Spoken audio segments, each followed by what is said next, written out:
I've put together the ABC Guide to Conflict Resolution at Work to help organisations take a much more proactive, positive approach to conflicts at work. Conflict's normal after all. You don't need to be too fearful or anxious. One of the things we're recommending is that you take a structured approach, and I've developed 3 new terms to help you do that. The first is the idea of resolution architecture to help you think about where you currently are and redesign for the future. The second is resolution building blocks, and these are the practical steps you can take to improve your resolution readiness. The third is resolution climate, and this is all about sustaining a culture which is much more positive and much more cost-effective around conflict.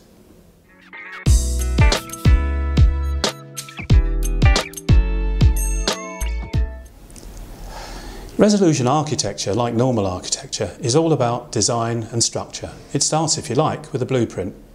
The idea is that you actually design your policies, procedures and your guidance around the whole principle of resolution readiness, rather than just using grievances, old habits and old designs that don't work now. So the sort of things we're talking about with resolution architecture are short and simple changes to your procedures that can influence people away from formal process as a first resort towards formal process as a last resort. Encourage people to go for talking to one another, mediation first. It's easy to write that in.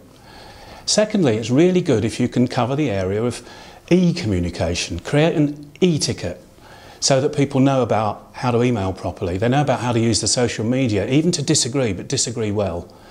Last but not least, it's really important to make sure you have a number of resolution pathways that fit the types of conflicts that come up in your organisation.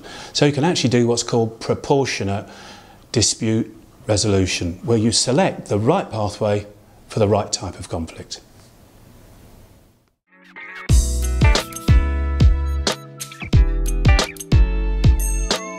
So, resolution building blocks.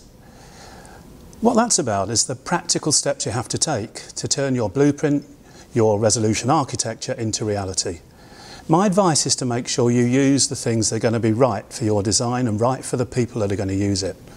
Look around, customise training courses, customise resources, but don't just take an off-the-shelf version. It doesn't work. Your building blocks have also got to be resilient through time. They've got to be able to be changed. So if I was you, I'd look at long-term return on investment rather than just buying things that seem to work at any moment. Building blocks might include short training courses for managers, external mediators coming in and mentoring, investigators taking over mid-investigation and mentoring someone internally. All of those building blocks can really help your resolution readiness.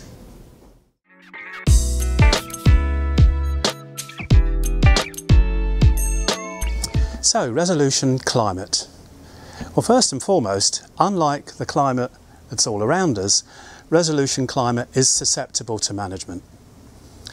If you get your resolution architecture right, really design in some proactive processes and policies, if you use some really resilient, capable, sustainable building blocks, then your resolution climate will improve. Sometimes there'll be kind of a noisy environment, just like you can hear in the moment right now. But actually, you'll start to get over that and work through it naturally.